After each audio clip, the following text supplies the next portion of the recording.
Vereador Gessé Sangalli, Obrigado pelo como é que convite e tá? pela oportunidade. Boa tarde. A gente que agradece. Boa tarde, Brasil Raiz. Vereador, eu acho que uma coisa que a gente não pode fugir da repercussão é essa decisão do TSE que deixou o Bolsonaro inelegível. O senhor se manifestou nas redes sociais também, né? Para os que não sabem a sua posição, por favor, o microfone é seu. Eu fiquei triste com a decisão, ela pareceu muito embasada em suposições e não, de fato, numa questão mais prática, porque, inclusive, a presidente Dilma teve uma atitude parecida anteriormente e, para ela, não teve a questão da cassação dos direitos políticos. E talvez tenham feito isso por medo da ameaça antidemocrática, entre aspas, do presidente Bolsonaro, só que pelo que eu tenho observado de todas as colocações e as informações que estão chegando, inclusive daquele ajudante de ordens que recebeu muitas sugestões de golpe pelo presidente Bolsonaro, na verdade o verdadeiro democrata acabou sendo o próprio Bolsonaro, porque tinha muitas pessoas pedindo para ele fazer algo que não estava dentro das quatro linhas e ele tomou a decisão de não fazê-lo. É estranho tu falar sobre a ameaça antidemocrática do Bolsonaro se ele foi instigado a fazer algo errado e não o fez. Então, fica triste porque, de fato, ele realmente tinha como se fosse a frustração da derrota, tinha, inclusive, aquelas mobilizações espontâneas fazendo fechamento, que tinha por objetivo causar o caos no país, e ele não sucumbiu a essa tentação. Então, acho que, na prática, por mais que tu possa ter críticas ao Bolsonaro, ele acabou sendo o verdadeiro democrata dentro desse processo. E a gente espera aí que ele consiga reaver os seus direitos políticos, porque já aconteceu no passado, condenados voltar a ter os seus direitos políticos, como é o próprio caso do Lula, e mesmo que ele não tenha direitos políticos renovados aqui dentro do prazo da próxima eleição para presidente ou mesmo para vereador, como ele alegou que faria, acredito que ele já conseguiu plantar uma semente aí na formação de novas lideranças, tanto no parlamento, que hoje a maioria centro-direita, com uma pegada mais conservadora e liberal econômica, e ao mesmo tempo conseguiu projetar algumas lideranças a nível de executivo estadual que tem capacidade de continuar o seu legado. Eu falo especialmente da questão do Tarcísio, mas também o Zema é uma pessoa muito preparada, que não é bolsonarista, mas comunga de alguns valores parecidos, fez um bom trabalho lá em Minas Gerais e está despontando aí como um dos dois possíveis grandes nomes da direita nas próximas eleições.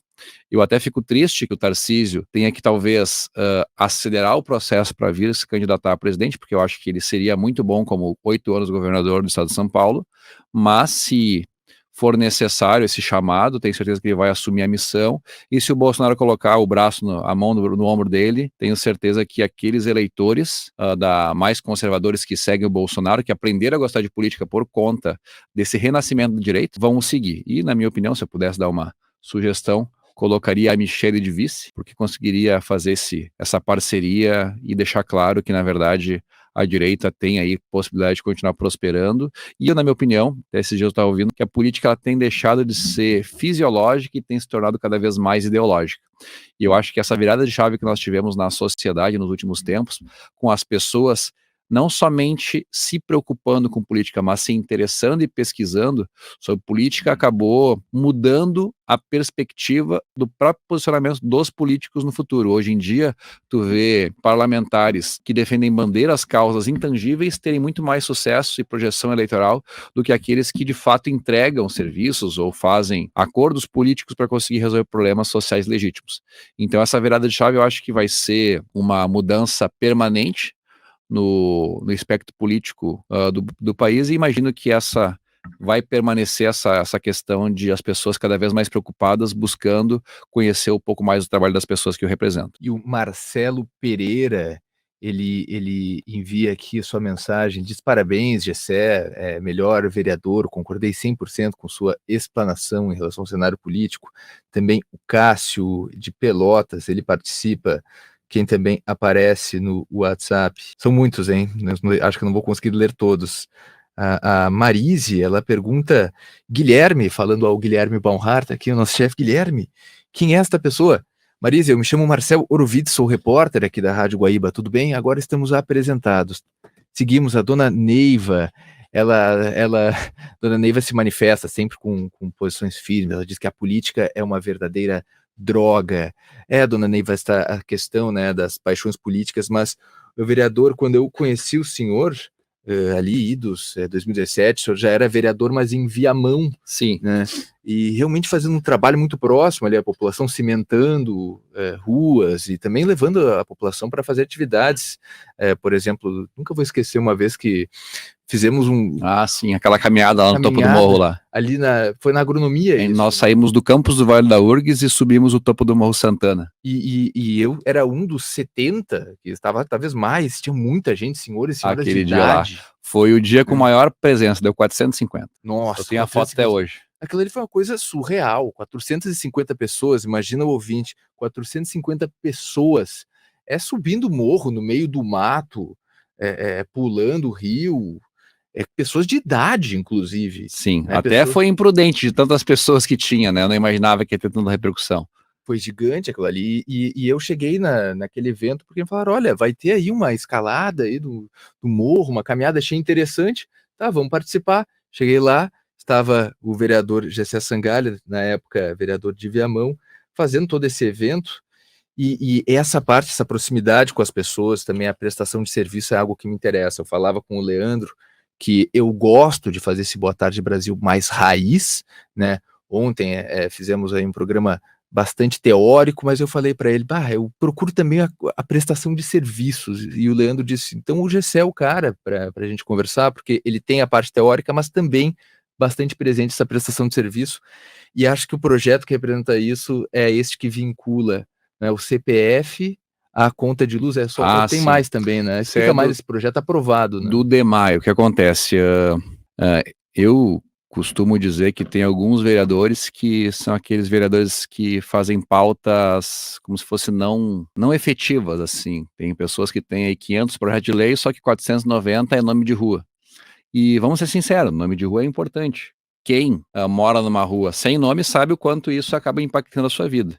Só que eu acredito que o mandato parlamentar ele tem muito mais sentido e significado quando tu consegue resolver problemas da coletividade. Tu pode resolver um problema de cada vez, tapar um buraco de cada vez, trocar uma lâmpada de cada vez, mas existem problemas macros que afetam milhares de pessoas. E um desses problemas macros que afetam milhares de pessoas é o problema do DEMAI, que vincula os imóveis e o pagamento das contas de água aqui de Porto Alegre à matrícula do imóvel.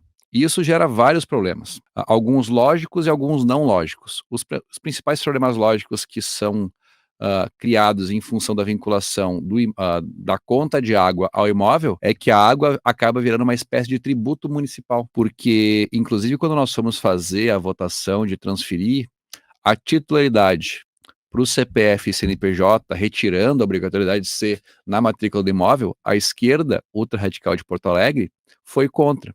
E daí eu perguntei para o vereador, um decano lá, não vou dizer o nome para não ser deselegante com ele, eu perguntava, mas por que vocês vão votar contra? Já estavam votando contra, né? A votação ela é nominal no painel e tu vai colocando e vai aparecendo os nomes assim.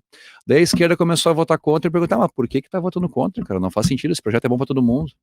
Porque qual é que é o problema que tem hoje? Muitas vezes alguém que gera uma fatura de água, gera na matrícula do imóvel, mas ele é locatário.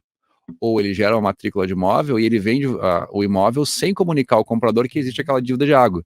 Porque quando tu vai fazer a transferência do imóvel para o comprador, tu pega as matrículas do cartório, as matrículas de negativos municipais e tu não pega no DEMAI, não é obrigatório fazer essa busca no DEMAI. Então existem casos de pessoas que infelizmente acabam comprando uma casa que vem com uma dívida de água embutida. E daí nós pensamos em copiar o que já existe no estado na questão da energia elétrica. A energia elétrica já é vinculada ao CPF ou ao CNPJ daquele que utiliza a energia elétrica. E isso foi possível a partir, se não me engano, de 2014, quando mudou uma interpretação nacional que permitia que isso passasse a ser no CPF e CNPJ. E a Corsã mantém ainda na matrícula e o DEMAI mantém ainda na matrícula. Então nós resolvemos copiar o que acontece já com a energia elétrica e passar para o CPF e CNPJ. Por quê? Porque aconteceu justamente isso que eu falei. Uma pessoa chegou no gabinete reclamando que ela achava injusto ter que pagar uma dívida de água que não foi ela que gerou e quando ela foi comprar o imóvel não tinha a exigência de apresentação de negativas com relação ao DEMAI. No entanto, quando ela foi transferir água do DEMAI, da matrícula, para o seu nome, porque na verdade fica no teu nome, mas vinculado sempre à matrícula do imóvel. Ela achou injusto ter que pagar uma dívida de 40 mil reais uma pessoa que tinha gerado antes. Vamos trocar para o CPF. botamos para votar e foi aprovado, só que a esquerda votou contra, e eu perguntava, mas por que contra, cara? Não faz sentido vocês votar contra. E daí eles falaram, não, pois é, porque assim fica mais difícil de fazer a desapropriação social do imóvel. Como Nossa. assim, cara? Não, pois é, porque como o DEMAI é municipal e a água é um tributo, é como se fosse um tributo porque está vinculado ao imóvel, caso a pessoa tenha uma dívida, nós podemos fazer a desapropriação para fins sociais. E se passar a ser do CPF ou CNPJ da pessoa que gera, o imóvel fica isento. Quem fica devendo é a pessoa ou a empresa que gerou a dívida. Então, para te ter uma noção como isso acabava sendo utilizado de maneira Política, né? distorcida para conseguir fazer fins que só serviam Sim. à esquerda e não às pessoas que utilizam de fato água na cidade de Porto Alegre. Então a gente conseguiu mudar uma coisa muito simples, que é basicamente papel, alterar algo que poderia, inclusive, acabar com a perda da propriedade da casa da pessoa que mora Exato, numa casa em Porto Alegre. E além disso, poupa muita dor de cabeça para muita gente, né? Sim, é aquela coisa, né? Hoje, por exemplo, né, quando for sancionada a lei, a pessoa que alugar vai poder colocar, o locatário vai poder exigir que o cara que está alugando coloque na sua conta no seu CPF, no seu CNPJ, durante o período de aluguel, e quando acabar, a propriedade não vai ser impactada por esse fato. Porque acontece, não as pessoas, não os bons pagadores, mas alguns maus pagadores, quando chega na hora de reaver o imóvel, daqui a pouco, vou perder mesmo. Então agora não vou pagar água, não vou pagar luz, não sei o que e tal, mas na luz fica vinculada ao proprietário, a pessoa que gerou a dívida. E agora na água também vai ficar. Também muitas participações aqui, hein? Ouvintes, ó, o Marcelo, o Marcelo Pereira, de novo, ele diz que o DEMAI é um elefante branco. O senhor concorda? O DEMAI, sem desmerecer as pessoas que lá trabalham, o DEMAI, ele é uma ferramenta que foi criada num momento em que não se pensava em parceria privada. Então ele acabou criando alguma cultura e algumas questões que são típicas do poder público. E o problema do poder público é que os incentivos eles são errados. O que acontece? Como ele é gerido por políticos, mantido por políticos e utilizado como uma ferramenta política, ele acaba muitas vezes não agindo com os incentivos corretos. Então, por exemplo, o gato, muitas vezes, ele é não tolerado, ele é incentivado. É muito comum nós vermos algumas pessoas indo na Câmara reivindicar, por exemplo, eu estou há 10 dias sem água na minha casa, um absurdo, fecha a rua, bota fogo no pneu, interrompe via, daí vai no DEMAI, e o atendente do DEMAI então me diz qual é que é o número da tua matrícula, que eu vou tentar resolver aqui. Não tem matrícula, porque é gato. Então, esse custo, embora pareça um gasto social, ele acaba sendo diluído entre as pessoas que pagam. Eu concordo que existem algumas pessoas que têm necessidade, só que uma coisa é tu ter uma necessidade que foi reconhecida pelo parlamento, pelo executivo, que precisa ser atendido por uma tarifa social, por exemplo. Mas não justifica porque tu te julga uma pessoa com necessidade, tu roubar e onerar todos os outros de maneira escusa. Então, como o DEMAI e a Corsã e qualquer empresa pública, ela age sob incentivos políticos, esse tipo de conduta ele vai sendo tolerado e vai ficando ao longo do tempo, e a conta da água acaba ficando com muitas ineficiências, e tem lá dentro da conta da água e da energia elétrica, tu pode ver que tem um pedacinho da fatura que está escrito perdas. Aquele perdas é tanto as ineficiências da transmissão, vazamento, ineficiência da transmissão de energia elétrica, e um pouco é o furto das pessoas que fazem gato na água. Então, esse comportamento não é que ele vai sair de graça, me dei bem, não, ao contrário, alguém está pagando, e quem está pagando é aquela pessoa que não faz esse tipo de coisa, então acaba sendo injusto com as pessoas que são honestas, beneficiando as pessoas que não são honestas. E inclusive tem uma questão que eu passei para o DEMAI, eu esqueci de falar uma coisa com relação à questão do CPF e do CNPJ, que eu acho interessante. A questão da água, muitas vezes ela não é ligada sob a alegação de que não tem a legalização, a formalização do imóvel. E como se fosse um objetivo secundário da lei que permite a ligação no CPF, é permitir a regularização de água em locais não regulares. Porque a água, ela é um direito social, de saúde pública, de dignidade da pessoa humana, que está condicionada à pessoa ter uma casa formalizada. Então, como é que tu faz para conectar uma água de uma pessoa que mora numa região que não tem regulação fundiária? Ou tu fecha os olhos e liga essa água para ela, ou ela rouba, ou não tem opção. Agora, com a conexão vinculada ao CPF, tu pode fazer, inclusive, antes da regularização do local. Porque se a água é dignidade humana e saúde pública, faz sentido tu autorizar a ligação no CPF. Tu não tá ligando numa casa, tu tá conectando para uma pessoa. Faz diferença do ponto de vista formal, e essa pode ser, inclusive, uma dessas saídas da brasileira para um problema real que, cara, a gente sabe. Temos aí, sei lá, 60, 70 mil casas em Porto Alegre que não tem matrícula, que são ligadas, são construídas, mas não reconhecidas de maneira formal, que tu não poderia, ao pé da letra, conseguir fazer a ligação formal da água.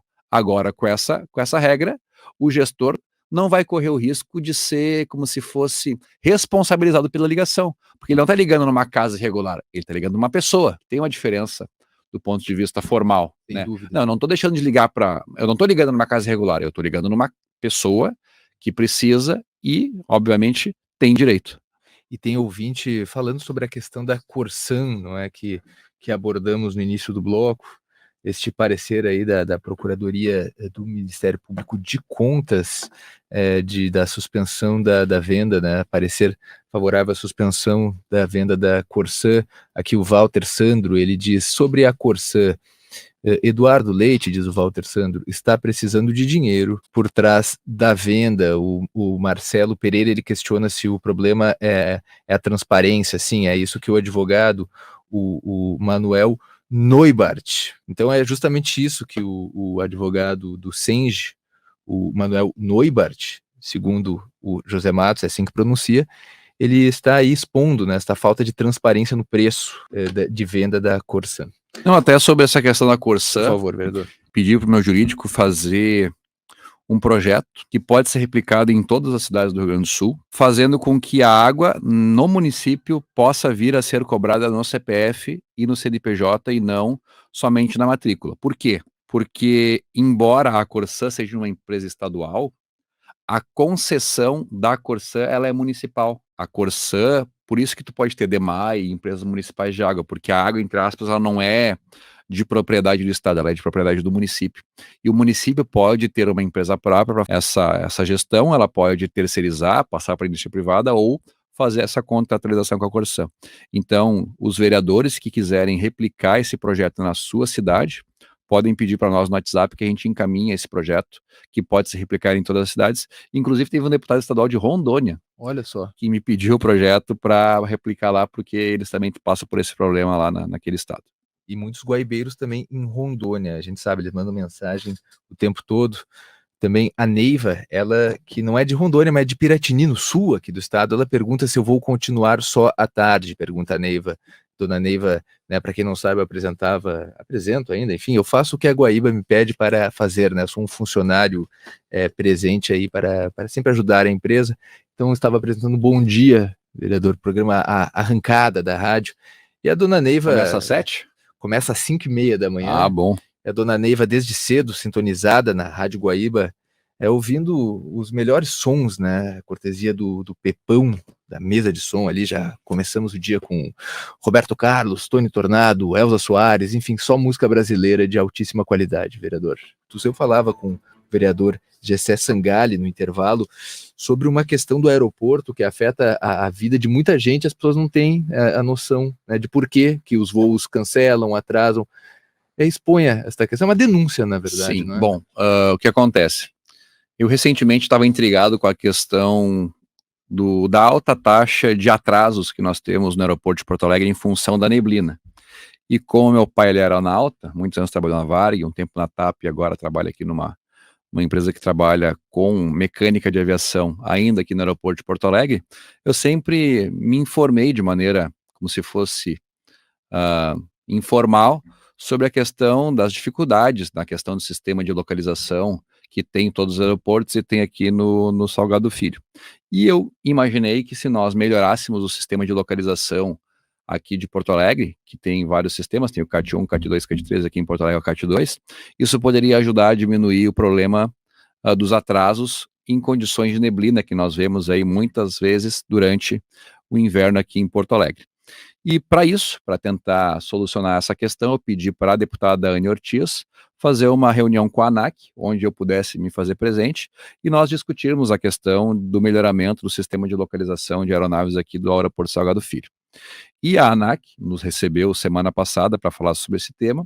Eles agradeceram a nossa intenção em ajudar a melhorar o sistema de localização do aeroporto aqui de Porto Alegre, mas eles nos testemunharam que o maior gargalo hoje, que gera cancelamentos no aeroporto de Porto Alegre, não é nem o problema da neblina. A neblina é ruim sim, mas ela gera atrasos durante os pousos e decolagens, enquanto não tiver uma condição mínima de segurança para fazer essas operações. Mas o que gera cancelamento de pousos e decolagens é um termo de interdição que foi lavrado pelo Ministério Público do Trabalho em 2016 e que está valendo até hoje. O que aconteceu? Em 2016 tivemos uma infelicidade de um acidente que ocorreu no taxiamento de uma aeronave aqui no aeroporto de Porto Alegre durante uma tempestade. O que aconteceu? Um operador de pista estava se protegendo da chuva debaixo da asa de um avião e um trator que estava fazendo o taxiamento do avião acabou puxando o avião e o operador de pista acabou morrendo esmagado. O Ministério Público do Trabalho entrou para averiguar a situação, quais são as condições que levaram aquele tipo de acidente. Chegaram a 3 conclusões. Um era que o veículo que estava puxando o avião não era adequado, eles utilizavam tratores e não aqueles caminhões de pista. Outros EPIs não tinham sido fornecidos de maneira adequada, estava faltando aquele colete reflexivo. E o terceiro é que, como estava chovendo, o operador ali acabou se protegendo debaixo da asa do avião e acabou vindo a falecer quando foi esmagado por conta da questão do tratoramento que estava sendo feito ali na pista. Então, para resolver esse problema, ela determinou algumas questões e solicitou que a Fraport, na época Infraero, não operasse a pista do aeroporto de Porto Alegre quando tivesse raios a menos de 3 quilômetros de distância do aeroporto.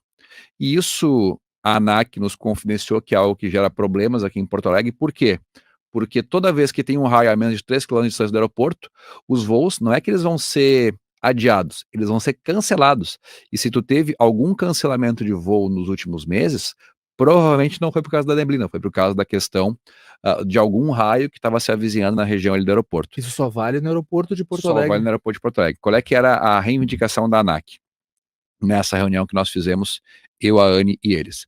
A ANAC é quem determina as condições de segurança da aviação no Brasil como um todo e ela segue regras internacionais de questão de segurança aeroviária. E somente em Porto Alegre essa decisão é válida. Por isso que eles reivindicam a suspensão dessa decisão. Então, o que nós pretendemos fazer? Eu, a deputada Anne Ortiz, e ontem eu tive a oportunidade de conversar com o secretário de Desenvolvimento Econômico do Estado, Hernani Polo, vamos nos reunir com o MPT pedindo a suspensão desse termo de interdição. Até porque, isso é uma coisa interessante, a gente foi atrás dos processos,